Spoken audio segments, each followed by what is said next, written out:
They buried Earth beneath silence. 1,000 years had passed since the Empire of Vedras scorched it black and called it mercy.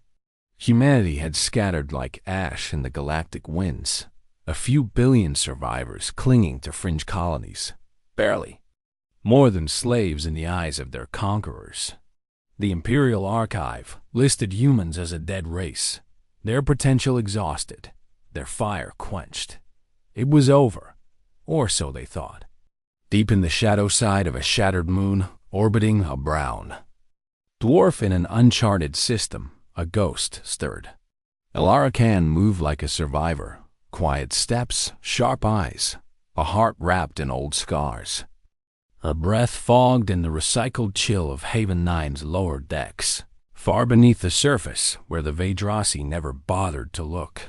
The air stank of coolant and carbon rot. They called this a colony.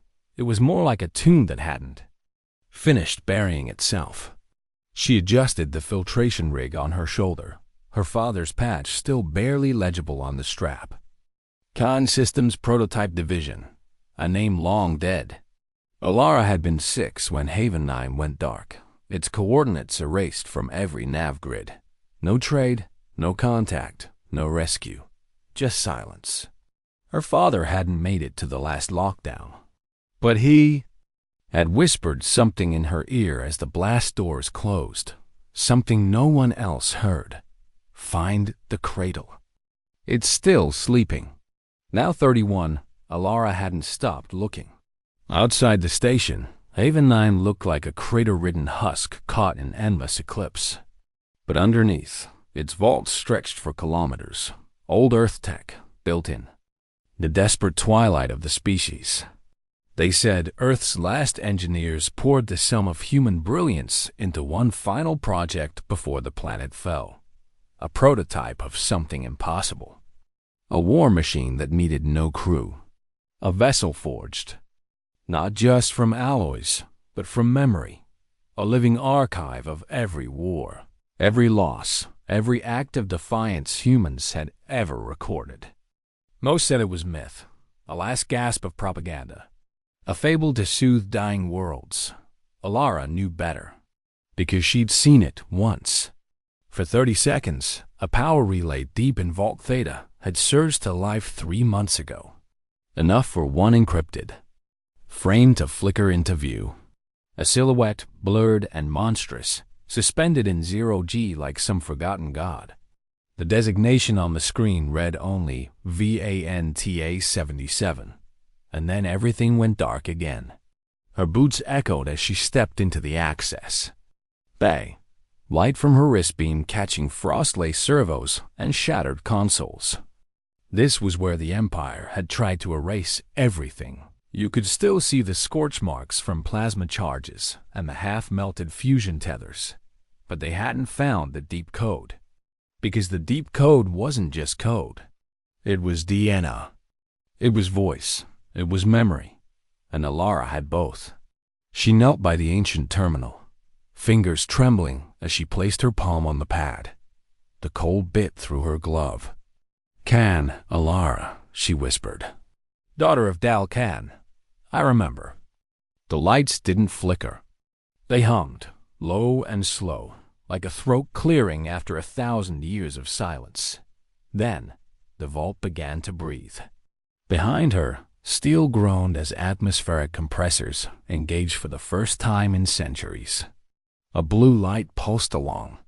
The wall, not harsh, not machine-made, organic, like a heartbeat.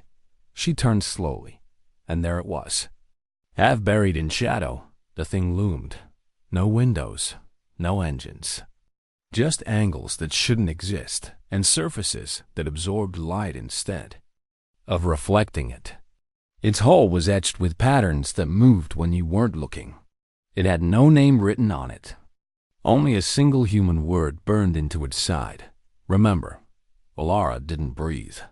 You were never meant to fly, she whispered, awe in her voice. You were meant to wake when we forgot who we were. The vault shuddered. Systems hummed. A low-frequency tone rippled through her skull, like a voice that was still learning how to speak. The prototype was awakening. On the other side of the galaxy, aboard the Imperial war barge Vorkan, Arch-Commander Tresk's second heart skipped a beat. His attendants leaned in, concerned. "What is it, my lord?" Tresk stared at the data feed, an ancient distress. Beacon human-made from a system that shouldn't exist. 3,000 years cold. Yet it pulsed now, like a dying star flaring to life. And deep beneath its code, hidden behind a firewall of impossible complexity, ... a single word kept repeating. In Dead Earth dialects, "We remember." Tresk bared his fangs. "Dispatch the fleet." The Vidrasi fleet emerged from fold space like daggers glinting in the dark. 7 capital-class dreadships, each the size of a continent, flanked by 1,000 smaller warforms. Their hulls shimmered with adaptive plating, pulsing with synthetic psionics and antimatter cores. But to Tresk, they were not enough. "Send the forward scouts," he growled, voice like gravel over steel. "If the humans have stirred, then the old myths have lied."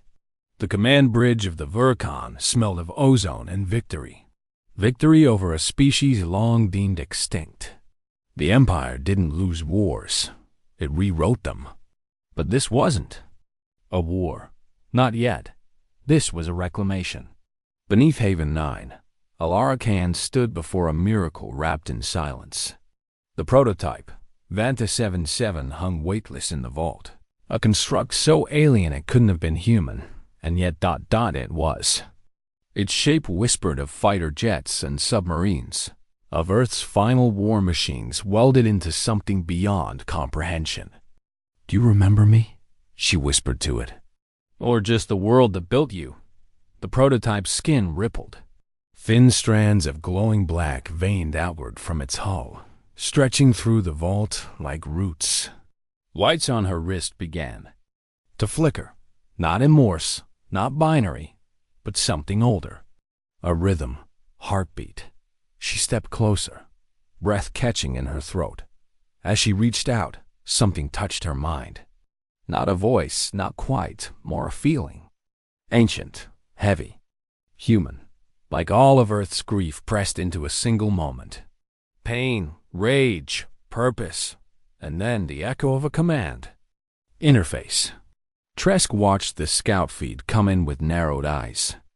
The drones had breached the Haven 9 perimeter without resistance.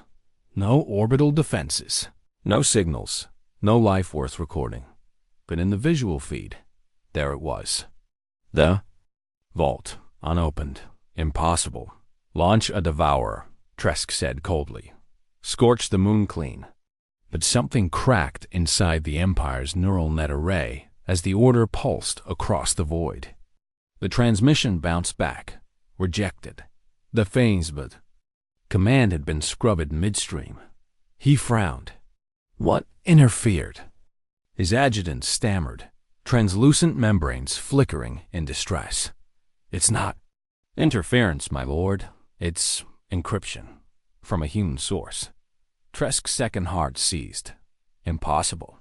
That encryption was lost when Earth burned. Then the signal is older than the war. Ilara staggered as the interface surge hit her nervous system. For a heartbeat, she wasn't in Haven 9. She wasn't even in her body. She was inside Vanta 77. She saw war, not one but hundreds. Memories she never lived. Soldiers screaming over burning oceans, mothers holding children in blast. Shelters, space torn apart by orbital strikes. She saw the last cities of Earth fall, and then she saw what they built in revenge. The prototype wasn't just a weapon. It was a witness. A monument to every act of defiance humanity had ever recorded. And it remembered everything. Tresk stood frozen as the dreadship scanners returned an anomalous reading. A power spike, then another. And then, my lord, the moon is moving. No, not the moon, Tresk whispered, realization dawning. Something beneath it. The vault exploded. Not outward, inward, as if reality bent around it. Gravitic distortion tore the rock open like paper. Light, wrong light, spilled from the fracture, bending around the impossible shape of VANTA 77 as it rose from the vault, unfolding like a blooming flower made of memory and vengeance. The station's gravity field shattered. Systems across Haven 9 fried in a burst of quantum resonance. And at the center of it all, Alara stood within the heart of the prototype, a chamber lined with neural lattice and shifting mirrors. Her body cradled in something not unlike a cockpit and not unlike a cradle. "I'm not a pilot," she whispered. But the machine answered, voice layered in 100 dialects, soft and thunderous. "You are memory." The sky split. The Empire had arrived. The first devourer struck. An antimatter lance pierced the upper crust of the moon, setting off a chain reaction that would have killed any normal station. But Vanta 77 didn't flinch. Instead, its hull bent light and vanished. Tresk staggered as half the readings on the Vurakan's holomap blinked red. Where did it go? The answer came too fast. Behind us, VANTA 77 reappeared above the fleet's rear line. Not warping, not folding, just moving in a way matter wasn't meant to. And then it screamed. The sound came not through space, but through every ship's onboard systems, through memory, through language, through every archived fragment of human pain. A scream built from Earth's extinction. Every Vedrasi on board dropped to their knees, howling in agony. It wasn't a weapon. It was a reminder. And one warburg simply shut down, dead. Alara felt her mind flicker with the deaths of 1,000. Stars. The prototype was powerful, but it wasn't rage-driven. It was cold, precise, an eye-opening for the first time in 1,000 years, and seeing its makers enslaved, scattered, forgotten. She pressed her hand to the interface. "Don't just scream," she whispered. "Show them what they made us. Become." In the heart of the Empire, alarms began to echo across 1,000 worlds.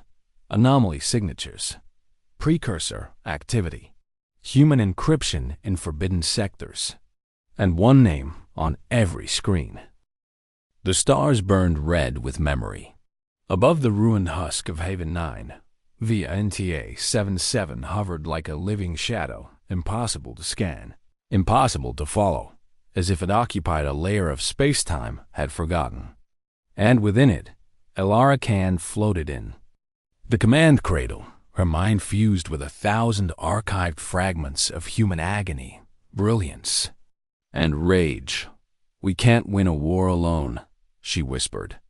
And the prototype replied, voice ancient and unrelenting. "Then we remind them they were never alone." The first retaliation wave came fast. 3 dreadships in a phalanx, formation tight and bristling with nova cannons. The Empire didn't negotiate. It cleansed. Their doctrine was simple. If a spark survives, crush it before it becomes flame. But this time, the spark fought back. The Vedrasi fleet opened fire.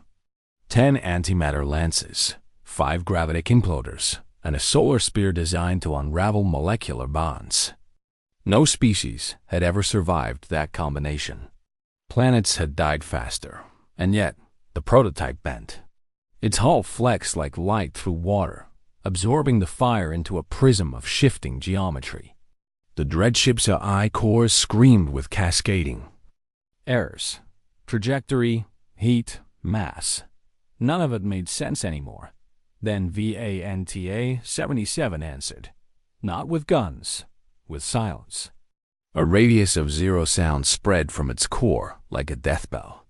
Engines shut down, firewalls corrupted. The closest dreadship convulsed as its reactor misfired and collapsed into a singularity of its own mass. The others tried to scatter. Too late. Alara's eyes flashed open inside the cradle. She saw it all, through sensors, through signals, through something deeper. She wasn't just watching the battle. She was the battle. We're not a weapon, she whispered. We're a message. And across the system, every enslaved human node, miners, servants, prisoners on a dozen occupied moons, felt it. Like a pulse beneath the skin, a forgotten memory rising through bone and blood. A reminder, we are still here. Juno Carr, a slave engineer on Voltraxis station, dropped her torch as the message pinged her optic implant. Just a flicker. Echo. CAN signal detected. She hadn't heard that name since childhood. Since Earth. That's not possible, she whispered, tears welling. Behind her, the Vidrasi overseer barked a command, but Juno was already moving, already pulling up a hidden uplink code she'd buried years ago when she still believed humans might rise again. It still worked. The fire was spreading. Back. Aboard VANTA 77, Alara reeled from the surge of connection. She could feel them, thousands of human minds lighting up across the sector, awakening from their chains, opening old neural paths, whispering the name she hadn't spoken since she was a child. Khan. Alara Khan. Her father's legacy. His voice echoed again, clearer now. She doesn't fire unless we fall. She only rises when we forget who we are. In the Empire's core worlds, panic spread like infection. This wasn't just a warship. This was Earth. Returning. And it wasn't coming alone. In the dark below Juno's station, old archives stirred. Tech forbidden by the Empire flickered to life. Weapons caches buried beneath collapsed reactors. Hidden servers storing last-minute escape plans. Dormant defense satellites coded in pre-imperial dialects. They all responded to the same key. Vana signal confirmed. Juno screamed into the uplink. We're alive. All of us. The prototype has woken. Spread it. And she wasn't the only one. The uprising spread across 17 systems in 6 hours. Scattered human colonies, broken and leaderless, began to stir. Messages long thought erased blinked back into life.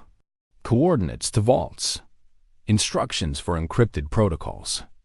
Messages from Earth's final days. It hadn't been a surrender. It had been a plan. In a crumbling listening post on the edge of the ether expanse, a boy named Callan triggered a pulse beacon with shaking fingers. His father had told him the words to say if the impossible ever came, so he whispered it. Earth remembers. The beacon screamed into the void, and somewhere deep beneath the red sands of Nara 4, another Earth artifact shuddered. Tresk stood before the shattered remnants of his warships, watching from the bridge of the Vulcan. 3 dreadships. Gone, not damaged, erased, and the prototype wasn't fleeing. It was broadcasting. An old human distress code layered with ancient orbital language. Protocol 77 Alpha. Initiate planetary resistance. He snarled. Burn the stars if you must, but silence that thing.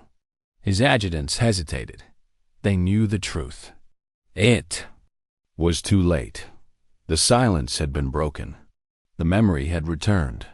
And across the stars, humans were waking up. Inside Vanta 77, Alara clutched the console as new pings lit up her display. Thousands of them, human signatures. Resistance movements. Reactivating. Vaults unlocking. Sleeper cells emerging from hiding.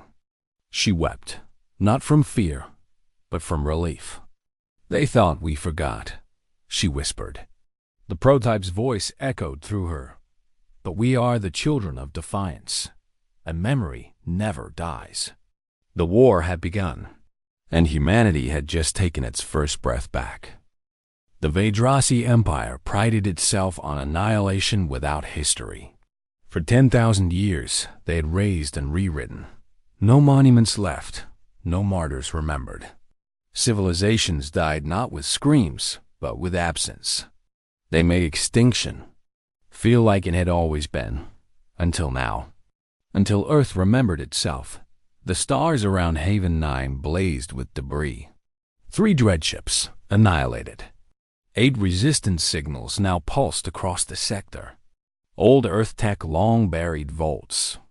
Satellites, signal towers, all coming online in perfect sync. And VANTA 77 floated like a black god in the storm, alive with memory. Inside the neural cradle, Elara Khan gripped the interface with blistered palms. Her body trembled from the strain. Each activation reached deeper into her mind, her identity, her past. The prototype wasn't just using her as a pilot. It was remembering through her. And it hurt. Pain bloomed behind her eyes, her mother's face dying in the first wave on Earth, her father's breath hitching as he sealed the vault door. Her own scream as Haven 9 went dark, and buried beneath it all, something else. Stop showing. Me this, she gasped. The prototype's voice was steel and sorrow.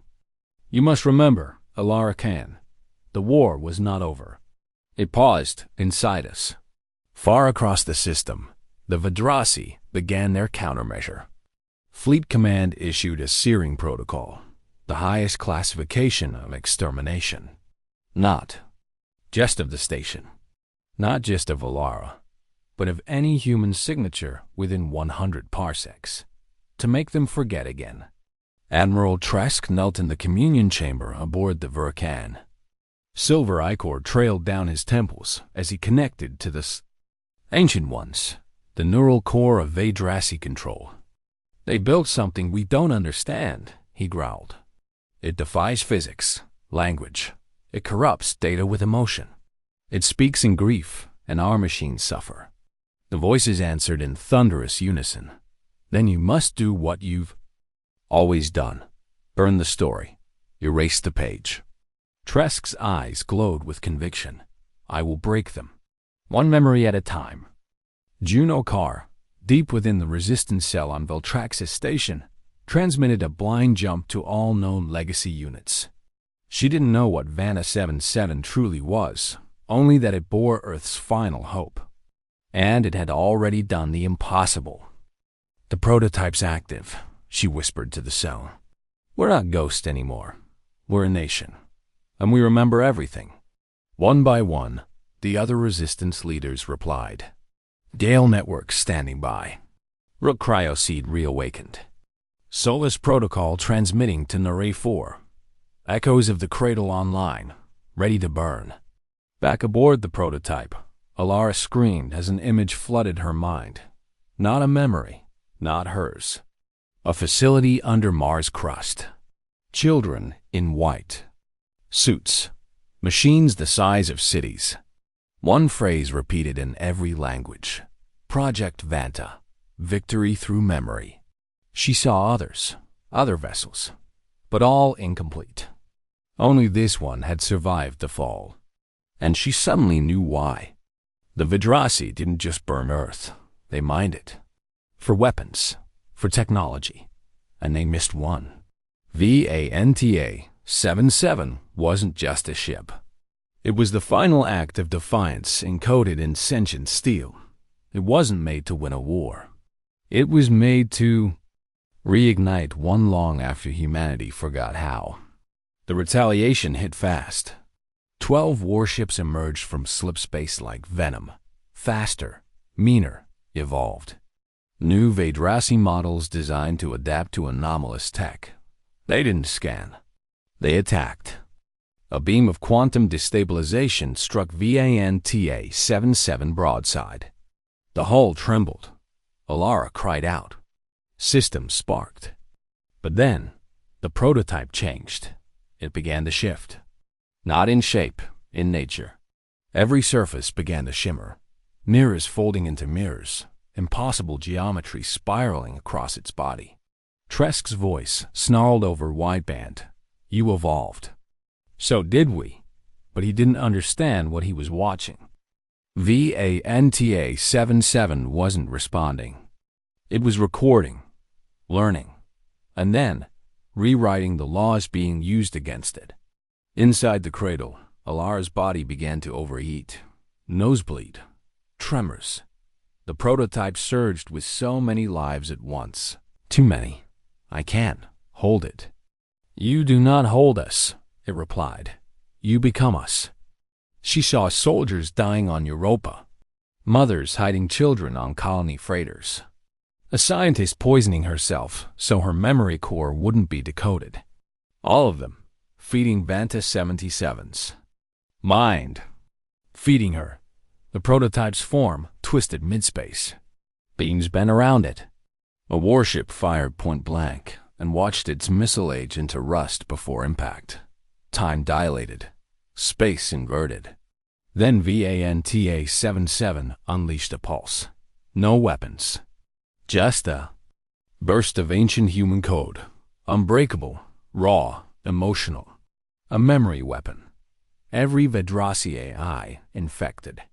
Their ships stopped mid-fire and replayed Earth's death. From a human point of view, they screamed. And one by one, they self-terminated.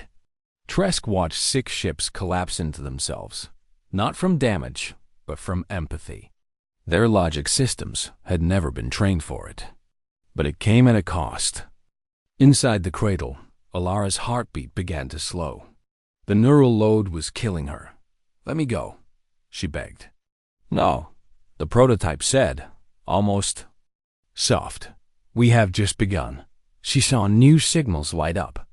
Resistance forces gathering, planning, fighting back. Every battle was being recorded by Vanta 77. It wasn't a vessel. It was a seed, a story that spread through action. And now, the enemy had learned to fear the human story. Across the Empire, something changed. Vedrasi slaves stopped bowing. Engineers looked at old Earth blueprints and remembered they once built wonders. Children spoke forbidden names. And high above, the dying moons, a shadow moved against the stars, wearing the shape of Earth's final word. Ilara Khan was dying. Inside the command cradle of Vanta 77, blood streamed from her nose, her skin fevered, her breath shallow. The prototype pulsed with the weight of 10 billion archived memories, and Alara's human frame was never meant to carry so much history. But she refused to let go, because outside, the galaxy was changing. In the depths of the cradle drive, the prototype's living memory core, the past flickered. Children being lifted into evacuation pods, Earth's skies torn open by orbital fire, human soldiers in their final moments whispering names they hoped someone would remember. Those fragments flowed into Alara, one by one, feeding her mind, cracking her open. Why me? She gasped, her voice hoarse, flickering between thought and spoken breath. Why me? The prototype answered not with words, but with a memory. A baby, hidden beneath a scorched metal table in a canned systems lab, as flames consumed the room above. Because you were there. You were born into the last scream of Earth. You are the living echo. Across the ether sector, the resistance was no longer whispering. They were fighting. In orbit above Nara 4, Juno Carr led a hijacked mining barge into a Vedrasi cruiser, detonating its core reactor and triggering a chain reaction across the ship's neural lattice. On the abandoned colony of Veridex, 10 human engineers repaired a dead Earth satellite that had once been a child's dream project, only to discover it had been seeded with a dormant AI, one that woke with the phrase, "Welcome home, humanity." And in the outer void, near the collapsed Drell Forge, a single radio buoy lit up for the first time in 7 centuries. Its signal, ancient and fragmented, repeated a line no Vedrasi ship could translate, but every human soul felt it. We are the last star, and we burn for the first. Tresk felt it, a shift deeper than strategy, deeper than war. It was belief. And belief was the one thing the Empire could never algorithmically destroy. Begin Operation Silence, he ordered. Find the prototype's origin. Find Earth's last breath and crush it before it becomes a storm. They dug into the old archives, forbidden layers of data. And there, beneath records sealed since the first culling, they found it. An abandoned moon in the dark verge. A hidden relay that Earth's last engineers called Sable Terminus. No location, no coordinates. Just one impossible phrase. Failsafe. If Earth falls, light the match. Ilara writhed in the command cradle. Her body was dying, but her will was not. You said there were others, she whispered. Other prototypes, other cores. The prototype pulsed. They never launched. We were incomplete. Until now. A new image unfolded in her mind. A buried signal chain hidden across human settlements. Each node dormant until VANTA-77 reactivated the command seed. If she reached those nodes, she could awaken the rest. I have to get the Sable Terminus. She gasped.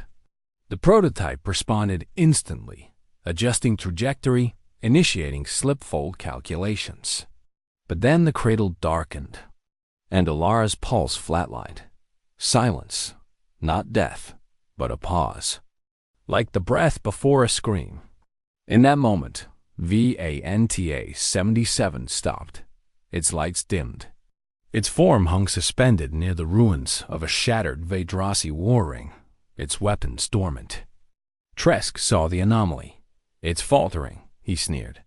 The human is breaking. He ordered the final fleet to converge.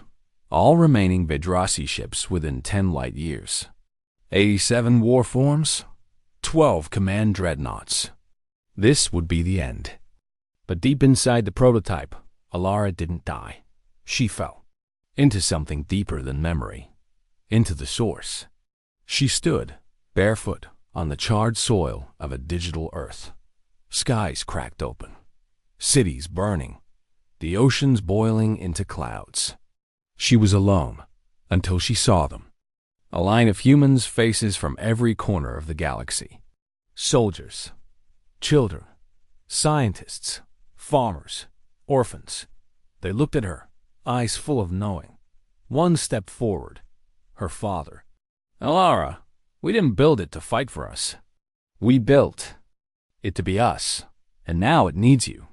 I can't carry this, she wept. He smiled and touched her chest. Then don't. Just remember, we'll carry the rest. And all at once, she was surrounded, embraced by 10,000 voices. They didn't scream. They sang. A song of Earth, of loss, of resistance. And the prototype woke again. VANTA-77 blazed like a sun reborn. Its form unfolded into 6 warforms, each etched with a different word. Hope, memory, sacrifice, unity, defiance, love. Tresk's fleet halted in awe. What is that? His helmsman whispered. The answer came not in radio, not in code, but through every screen, every interface, every whispering wire. This is humanity, all of it. And it moved. Faster than thought. Faster than fear. Ilara's eyes opened in the cradle, glowing with pure white fire. She wasn't alone. She wasn't human. She was the sum of everything humans had ever fought for. And she was going home.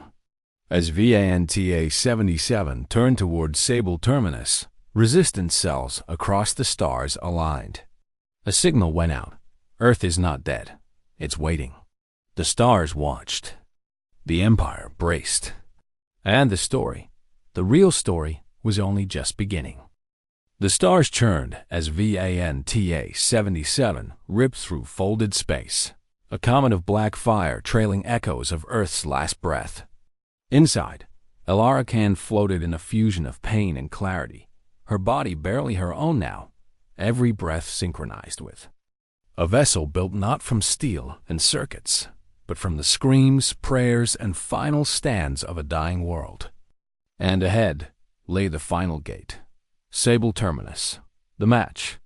To the Empire, Sable Terminus had always been a ghost, a cautionary myth buried in redacted reports, a fallback installation humanity supposedly designed in the last hour of Earth's death. No confirmed coordinates, no survivors, no scans. Only a warning. In the event of extinction, do not approach. The memory burns. Now, Via and TA-77 had found it. And so had the Empire. Admiral Tresk stood on the bridge of the Vulcan Prime, veins laced with interface wire, his second heart running cold with dread. "This is the origin," he murmured, eyes fixed on the ghost signal pulsing through space. "The source of the corruption, the cradle of human defiance." "Shall we sterilize it?" asked his lieutenant. "No," Tresk said. "We conquer it. We turn their memory into obedience." Behind him, 87 warships aligned formation, forming a blockade around the uncharted moon the humans had hidden in darkness.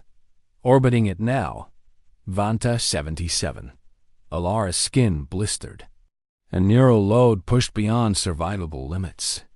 And yet, she held, because she wasn't alone anymore. Through every fiber of the prototype, she felt them. Juno, Callan, survivors on Nuri 4, rebel fleets cobbled together from mining rigs and smuggler hulls. Memory signals pulsing back, converging from every resistance node like a heartbeat. One message radiated through it all. "We're coming." Inside Sable Terminus, deep beneath the cracked lunar shell, the ignition key waited. Not a weapon, a bridge. The final sequence of Project Vana. If activated, it would send the entire prototype's neural archive, the entire story of Earth's death and humanity's fight across the galactic mesh, an unstoppable viral echo. "If you light the match," the original engineers had said, "then every species in the galaxy will remember us. What was done, what we endured, what we became." But only one living human could interface with the ignition core, and Alara was dying. The Vajrasi struck first. A super weapon named the Severance fired from orbit, a lattice of chronoton beams meant to erase time from space itself. Where it struck, atoms forgot to exist. It tore into Vanta 77's flank. Hull fractured, shields buckled. Human memories screamed into static. Alara collapsed, eyes flickering, mouth open in a silent cry. And then, the prototype changed. Its hull cracked open, not as a wound, but a rebirth. Light poured from its core. Not energy, not fire. People. Holographic silhouettes of Earth's last devoured across space. Soldiers, parents, orphans, engineers, woven from neural archives. 100,000 faces. They stood between the Vajrasi and the surface. Of Sable Terminus, ghosts made of story. "This isn't war," one said. "This is justice," said another. "We do not die forgotten," whispered a child. "We remember." And they moved. Not with weapons, but with truth. The holograms flooded Vajrasi sensors, invading ship AI, crashing logic cores. One by one, enemy vessels began to freeze, hallucinate, weep. Some simply shut down. Minds inside unable to process grief at this scale. Tresk howled as his own dreadnought shook, memory cascades slicing into his interface. He saw Earth's burning oceans. Mothers smothering infants to keep them quiet. Scientists choking on poison rather than surrender their minds. He saw the cost, and for the first time in his long life, he understood. Too late. Kill it. Destroy the moon. Bury the signal. But Alara had already reached the surface. Her steps dragged. Her lungs wheezed. The prototype's last echo followed her like wings of shadow and fire. And before her, the ignition cradle of Sable Terminus. Ancient, beautiful, human. She fell to her knees. Can't finish it. Her vision blurred. Blood spilled on the white marble floor, mixing with old dust. Then, a hand caught hers. "You're not alone," Juno whispered. She wasn't hallucinating. The resistance had arrived. Smuggled on broken ships, teleported through blind jumps, crawling from exile. They came. They all came, thousands of them. One by one, they pressed their palms to the ignition circle. Old blood, new skin, unified, and VANTA 77 lit up with a voice that was no longer Alara's alone. We remember. In orbit, the prototype unfurled like a star gone nova, not in heat, but in history. Every screen, every sensor, every ship, every planet. They all saw it. The death of Earth, the lies of the Empire, the truth, the resilience. And for the first time in living memory, the galaxy cried. But it wasn't over, because Trask, in blind rage, armed the Severance again. A final burst meant to silence the signal, wipe Alara, Sable Terminus, and every last Resistance fighter from existence. They will not be remembered, he hissed. The weapon fired. Alara turned. She didn't run. She didn't cry. She just reached out as the light raced toward her and whispered, "Let them see us." The Severance beam struck the surface of Sable Terminus like the hand of a vengeful god. Light collapsed inward. Reality shrieked. Everything it touched was meant to cease existing, not die, not burn, just vanish, as if it had never been.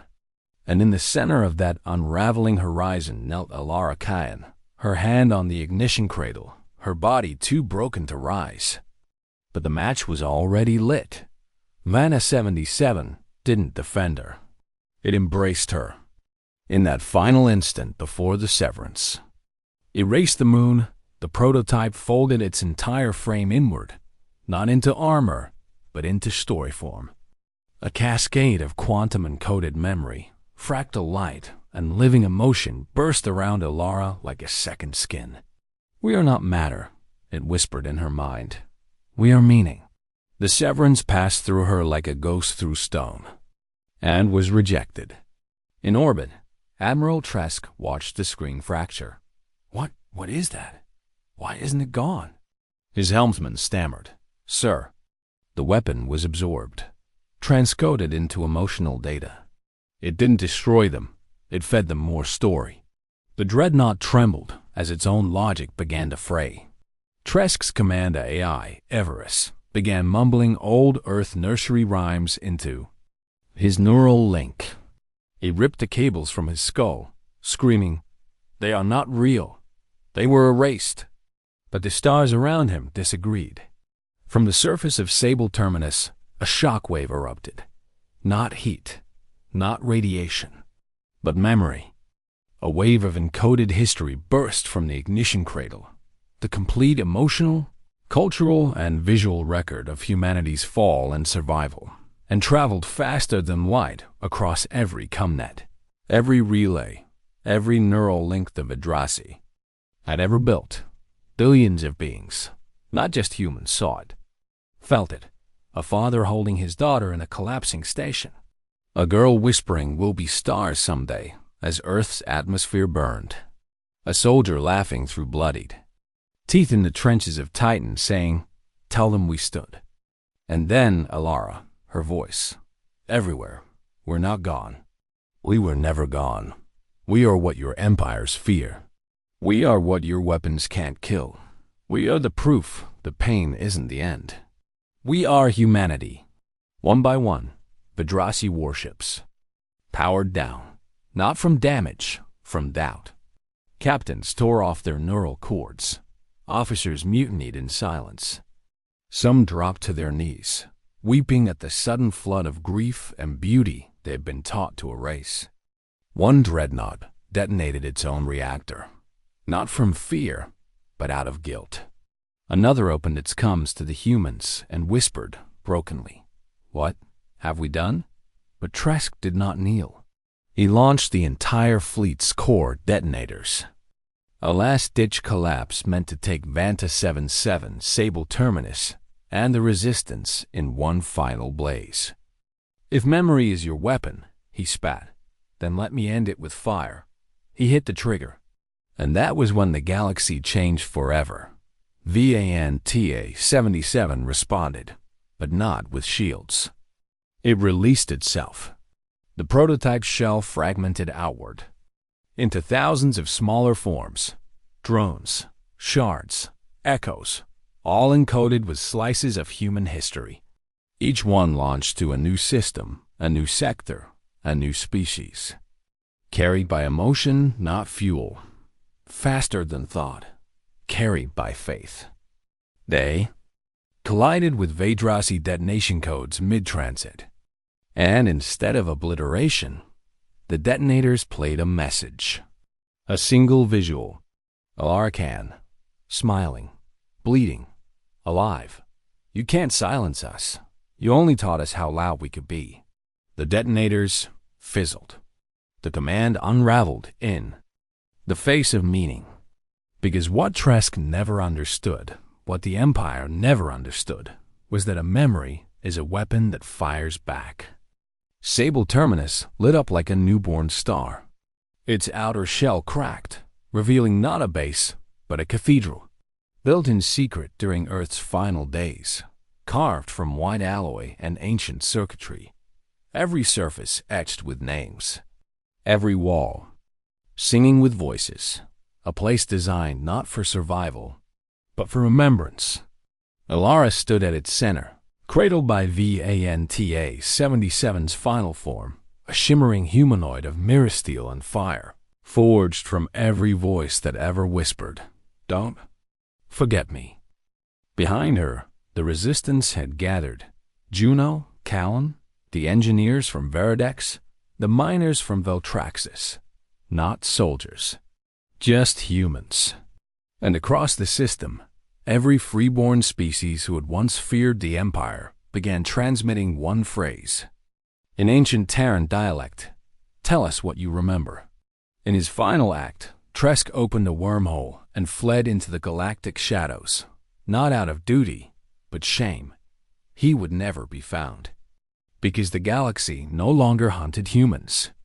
It listened. To them, above Sable Terminus, a new beacon was lit. It did not call for war. It called for witnesses. And they came, by the thousands. Then millions, then billions, not to see vengeance, but to hear the story of Earth, of extinction, of a girl who remembered that the war ended not with a scream, but with a memory that refused to die. Decades passed, not in silence, but in story. The stars changed, the maps changed. Even the Empire itself, once eternal, fractured into dust and echo. The Vedrasi war machine, invincible for millennia, was not defeated by force, but by something far more dangerous: truth. They had tried to erase us. They had succeeded, for a time. But in the end, humanity did not die. We became something else. Sable Terminus still spins in the dark, though now it gleams with life. What was once a last refuge is now the pillar of witness, the largest interstellar archive in known space. Not of data, not of tech, of lived experience. Stories, grief, sacrifice, laughter, defiance. The pain of losing Earth, the miracle of remembering it. And above it all, suspended in orbit like a sentinel, remains what once was VANTA 77, now renamed simply the Voice. It does not fire weapons anymore. It speaks to every ship, every being, every world that passes. A transmission, pulsing from its core like a heartbeat. We are what you tried to forget. We are what you buried. We are the ones who remembered you anyway. Juno Carr walks the marble halls of the archive now, older, slower, her once-burned hands trailing across the etched names of the fallen. She's a keeper of memory, one of thousands. Children come here to listen. So do refugees, even former Vedrasi.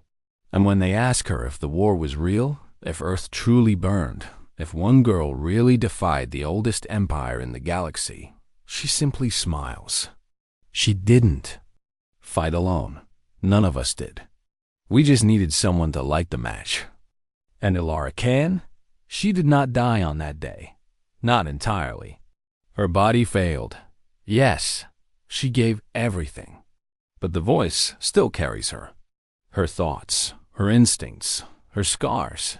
She lives in its code, in its breath, in its memories. A hybrid of humanity's final daughter and its oldest machine. Now, whenever a ship crosses into human space, they hear her voice. If you come with violence, we will show you what it cost us. If you come with curiosity, we will tell you what it meant to endure. If you come with hope, then you are one of us already. The Empire, what remains of it, no longer seeks to conquer. They come now, one by one, in silence, not as rulers, as witnesses. Across the stars, new settlements bloom. Humans alongside former enemies, former prisoners teaching their captors how to farm, how to repair, how to remember.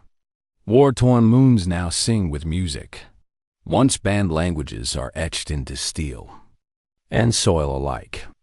And in every human child born in this new age, there is a whisper planted deep in their blood. You were broken, but never beaten. You are made of fire and story. You are made of earth. No one knows where Earth was anymore. The coordinates were lost long ago as the final ships fled. But it doesn't matter. Because now, every place humanity rises is Earth. Every time. A voice says, we remember. Every time a hand lifts another from the dust. Every time someone chooses defiance over surrender. Earth lives. The galaxy did not forget us. Because we refuse to be forgotten. Because a girl who was born in the ashes lit a match no empire could extinguish. Because our final weapon was not steel or fire or vengeance. It was memory. It was each other. And now, wherever stars shine, wherever silence threatens, wherever extinction whispers its final lullaby, a voice echoes back